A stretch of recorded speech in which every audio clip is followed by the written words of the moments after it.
यही योजना underscore Pradeep YouTube channel को आज पुणी आउ एक विषय नहीं आपण पाक आसी अच्छी ये हूँ भत्ता विषय आम आलोचना करवा भत्ता केमी पाइबे तार योग्य किए भत्ता कौ कैटेगोरी भत्ता आसे से विषय में आलोचना करें आलोचना कर पूर्व जस्ट आपण मानक जमी सब अनुरोध करे तो थर भी सही अनुरोध अच्छी यदि आप नुआ कर यूट्यूब चैनल को आसते दयाकोरी लाइक शेयर और सब्सक्राइब निश्चित भाव करेंगे ताले आरंभ करवा आजिकार विषय वस्तु भत्ता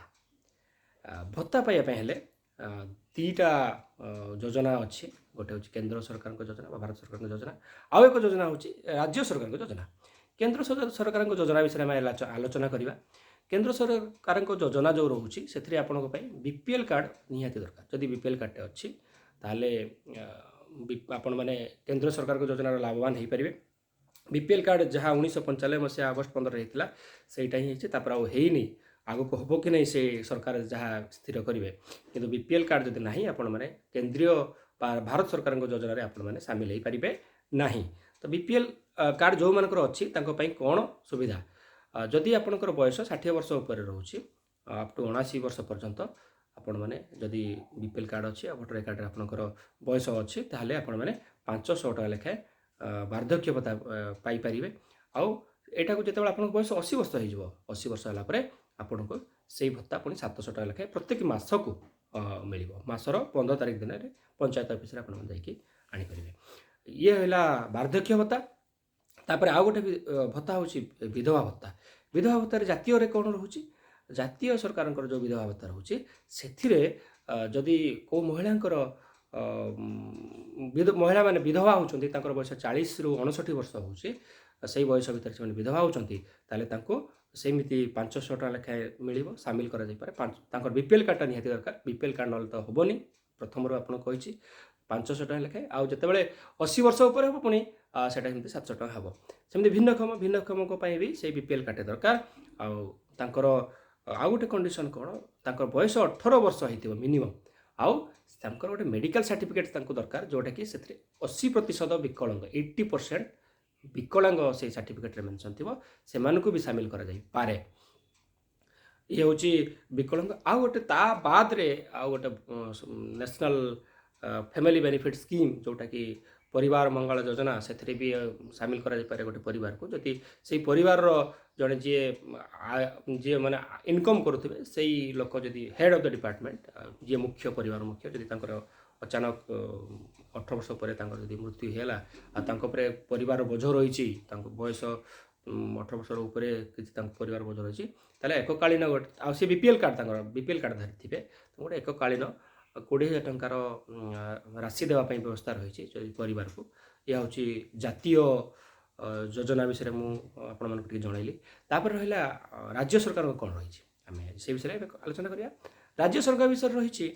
जदि आपण ए बीपीएल कार्ड सेमती किसी ना जदि बीपीएल कार्ड से राज्य सरकार कौन चिंता कले बीपीएल कार्ड पाइले ही सी लोक सहायता हो तेणु कौन अल्टरनेट हो पारे से विषय राज्य सरकार चिंता करी आउ एक योजना कले से हूँ से 2008 मसीह जनवरी मसरे यही योजनार आरंभ होती ये योजन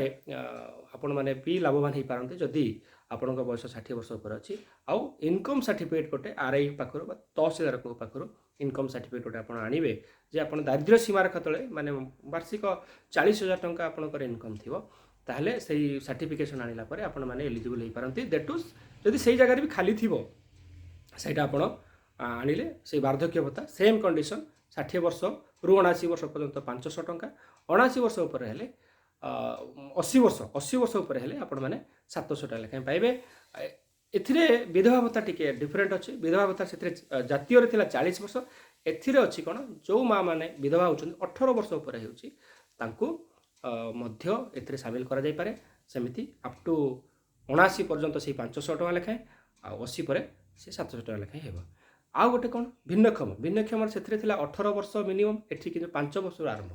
5 वर्ष होते से 80% विकलांग एथिरे किंतु 40% जदि 40% विकलांग अच्छी ताहले सी भी एथिरे सामिल हो पारिबे मधुबाबू पेंशन योजना रे आउ जो सेठी थिला यह हूँ साधारण तापरे जो मधुबाबू आउ गोटे कौन रोचे जदि अविवाहित महिला अच्छा बयस 30 वर्ष होची 30 ବର୍ଷ ବୟସରେ ଦାରିଦ୍ର୍ୟ ସୀମାରେଖା ତଳେ ରହୁଛନ୍ତି ତାଙ୍କୁ ମଧ୍ୟ ଏଥିରେ ସାମିଲ କରାଯାଇପାରେ ଅବିବାହିତ ମହିଳାଙ୍କ ପାଇଁ। ଆଉ ଯେଉଁମାନଙ୍କର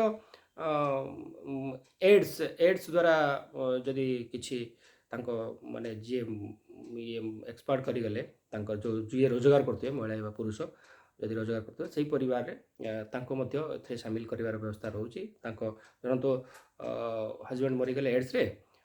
ତାଙ୍କ ୱାଇଫ୍କୁ ତେଣୁ ସେତେବେଳକୁ ଆୟ ବି ଦେଖାଯିବନି, ସେତେବେଳକୁ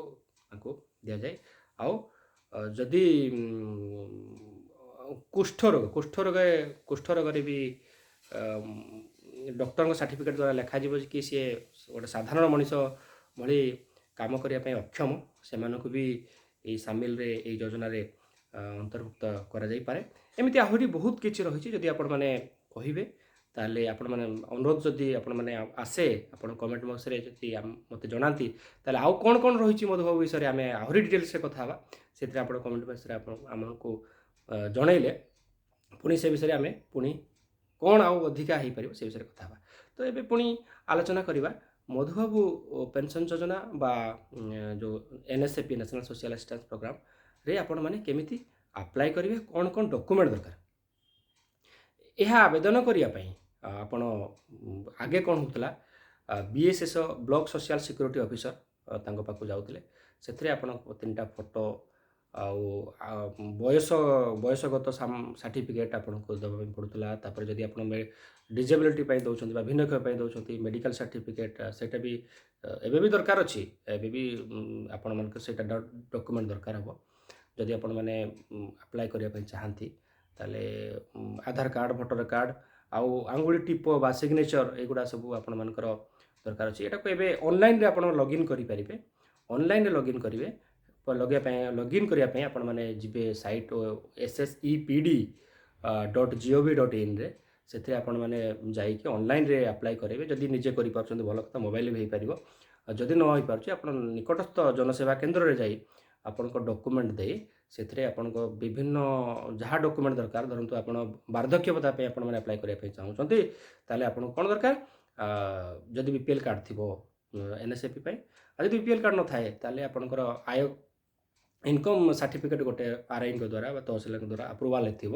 ସେଇ ସାର୍ଟିଫିକେଟ୍ର ସ୍କାନ୍ ହେବ। ତାପରେ ଆପଣଙ୍କର ସିଗ୍ନେଚର ସ୍କାନ୍ ହେବ, ଭୋଟର କାର୍ଡ଼ଟା ନିହାତି, ଭୋଟର କାର୍ଡ଼, ଆଧାର କାର୍ଡ଼ ଏଗୁଡ଼ା ସବୁ ନେଇ ଆପଣମାନେ ସେଇ ଜନସେବା କେନ୍ଦ୍ର ଦେଲେ ଆପଣମାନଙ୍କୁ ଆପ୍ଲାଏ କରିବାକୁ ଗୋଟେ ଫର୍ମ ଆସିବ। ସେ ଫର୍ମ ଆସିଲା ପରେ ସେ ଫର୍ମ ଆଣିକି ଆପଣମାନେ ବ୍ଲକରେ ନିଜ ବ୍ଲକରେ ଆଗେ କ'ଣ ହେଉଥିଲା, ସେ ଫର୍ମ ଫ୍ରିରେ ମିଳୁଥିଲା କେଉଁଠି ନା ମ୍ୟୁନିସିପାଲିଟିରେ ମିଳୁଥିଲା, ଆପଣଙ୍କର ଗ୍ରାମ ପଞ୍ଚାୟତରେ ମିଳୁଥିଲା, ବ୍ଲକରେ ମିଳୁଥିଲା। ଏବେ ଟିକେ ସିଷ୍ଟମ୍ ଚେଞ୍ଜ ହେଇଛି, ଏବେ ଅନଲାଇନ୍ରେ ଆପ୍ଲାଏ କରୁଛନ୍ତି। ଆପ୍ଲାଏ କଲା ପରେ ଆପଣଙ୍କୁ ଫଟୋ 3ଟା ପାସପୋର୍ଟ ସାଇଜ୍ ଫଟୋ ଯେଉଁଟା ଥିଲା ଅଫଲାଇନ୍ରେ ଆପ୍ଲାଏ ହେଉଥିଲା, ଏବେ ଗୋଟେ ଫଟୋ ସେଟାକୁ ସ୍କାନ୍ କରିକି ସେଇଠି ପଡ଼ିବ, ସେଇଟା ସେଇ ଫର୍ମ ପୁରା ଆସିଯିବ। ସେ ଫର୍ମ ନେଇକି ଆପଣ ଆପ୍ଲାଏ କରିବେ କେଉଁଠି ନା ବ୍ଲକ ସୋସିଆଲ୍ ସିକ୍ୟୁରିଟି ଅଫିସର, ପ୍ରତ୍ୟେକ ବ୍ଲକରେ ଥାନ୍ତି ବ୍ଲକ ସୋସିଆଲ୍ ସିକ୍ୟୁରିଟି ଅଫିସର, ତାଙ୍କ ପାଖରେ ଆପଣ ଆବେଦନ କରିବେ। ସେ ଆବେଦନ କଲା ପରେ ସେଥିରେ ଆପଣଙ୍କୁ ଗୋଟେ ରିସିପ୍ଟ ମିଳିବ କି ଆପଣ ଏଇ ତାରିଖରେ ଆବେଦନ କରିବେ। ତାପରେ ସେ ସବୁ ଡକୁମେଣ୍ଟ ଯାହା ଯାହା ଦରକାର ଅଛି ସେ ମାଗି ନେବେ। ଯେଉଁ ଡକୁମେଣ୍ଟ ଆପଣଙ୍କୁ ଧରନ୍ତୁ ଡିଜେବିଲିଟି ହେଲା, ଡିଜେବିଲିଟି ପାଇଁ ଭିନ୍ନକ୍ଷମଙ୍କ ପାଇଁ କେତେ ପ୍ରତିଶତ ଅଛି ସେଇଟା ମେଡ଼ିକାଲ ସାର୍ଟିଫିକେଟ୍ ଗୋଟେ ଆପଣଙ୍କୁ ବ୍ୟବସ୍ଥା କରିବାର ଅଛି। ଏସବୁ ଡକୁମେଣ୍ଟ ଦେଲା ପରେ ସେ ଯାଞ୍ଚ ପ୍ରକ୍ରିୟା କେମିତି ହୁଏ ସେ ବିଷୟରେ ଆମେ ଟିକେ ଆଲୋଚନା କରିବା। ୟୁଟ୍ୟୁବ୍ ଟିକେ ଲମ୍ବା ହେଇଯାଉଛି, ତଥାପି ଟିକେ ଜାଣିବା ଦରକାର ଅଛି। ଯାଞ୍ଚ କ'ଣ ହୁଏ, ଆପଣ BSSକୁ ଦେଲେ ବ୍ଲକ ସୋସିଆଲ୍ ସିକ୍ୟୁରିଟି ଅଫିସରକୁ, ସିଏ ଆପଣଙ୍କ ଯେଉଁ ଫର୍ମ ନେଲେ ଆପଣଙ୍କୁ ଗୋଟେ ରିସିପ୍ଟ କାଟିକି ଦେବେ। ସେ ରିସିପ୍ଟ ଆପଣ ନେଇକି ଆସିଲା ପରେ ସେ ତାଙ୍କ ପାଇଁ 15 ଦିନର ସମୟ ରହିଥାଏ। ସେ 15 ଦିନ ଭିତରେ ସିଏ ଆପଣଙ୍କର ଆକ୍ଚୁଆଲି ଯେଉଁ ରିପୋର୍ଟ ଦେଇଛନ୍ତି ସେଥିରେ ଯାଞ୍ଚ କରନ୍ତି ଫିଲ୍ଡରେ। ସେ ସହାୟତା ନେଇପାରନ୍ତି ପଞ୍ଚାୟତ ଏକ୍ସଟେନସନ୍ ଅଫିସର PEO ମାନଙ୍କର, କାର୍ଯ୍ୟନିର୍ବାହୀ ଅଧିକାରୀ, ପଞ୍ଚାୟତ କାର୍ଯ୍ୟନିର୍ବାହୀ ଅଧିକାରୀଙ୍କର ସହାୟତା ନେଇପାରନ୍ତି। ଏଇଟା ମଧୁବାବୁ ପେନ୍ସନ୍ ଯୋଜନା ପାଇଁ ମୁଁ କହୁଛି। ମଧୁବାବୁ ପେନ୍ସନ୍ ଯୋଜନାରେ ଏବେ କାରଣ ନ୍ୟାସନାଲରେ ତ ଏବେ ପଶିପାରିବନି, ମଧୁବାବୁ ବିଷୟରେ ଆମେ ହିଁ କଥା ହେଉଛେ। ସେ 15 ଦିନ ଭିତରେ ଯାଞ୍ଚ କରିବେ ଫିଲ୍ଡରେ ଯାଞ୍ଚ କଲା ପରେ ସେ ଗୋଟେ ରିପୋର୍ଟ ସବମିଟ୍ କରନ୍ତି ବ୍ଲକ ଡେଭଲପମେଣ୍ଟ ଅଫିସର BDOଙ୍କ ପାଖରେ ସବମିଟ୍ ହେଲା ପରେ BDO ପୁଣି ତାଙ୍କୁ 15 ଦିନ ସିଏ ନିଜେ ଯାଇକି ଫିଲ୍ଡରେ ଇନକ୍ୱାରି କରିବେ। ଯଦି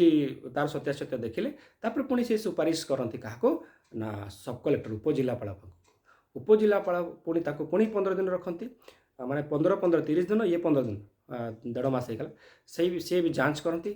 ସତ୍ୟାସତ୍ୟ କ'ଣ। ଉପଜିଲ୍ଲାପାଳ ଯାଞ୍ଚ କଲା ପରେ ସିଏ ଆପଣଙ୍କୁ ସେଇଟା କ'ଣ ହେଲା ତାକୁ ମଞ୍ଜୁର କରିବେ କି ନା ମଞ୍ଜୁର କରିବେ। ଯଦି ମଞ୍ଜୁର କଲେ ତ ଠିକ୍ ଅଛି, ଆପଣଙ୍କୁ ପୁଣି ସିଏ ଆସିଲା ପରେ ସେଇ 7ରୁ 15 ଦିନ ଭିତରେ ଆପଣଙ୍କୁ ଇଣ୍ଟିମେଟ୍ କରିଦିଆଯାଏ। ଯଦି ରିଜେକ୍ଟ ବି ହେଉଛି ତା'ର କାରଣ କାହିଁକି ରିଜେକ୍ଟ ହେଲା ସେ ବିଷୟରେ ବି ସେଥିରେ ଜଣାଇବାର ନିୟମ ରହିଛି। ତ ଏହା ହେଉଛି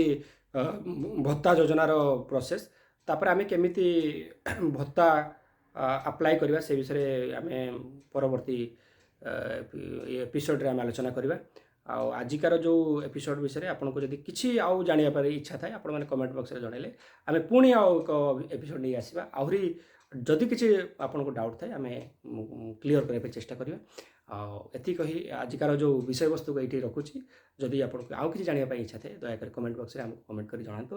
ସେତିକି ପର୍ଯ୍ୟନ୍ତ ରହୁଛି। ନମସ୍କାର, ଧନ୍ୟବାଦ।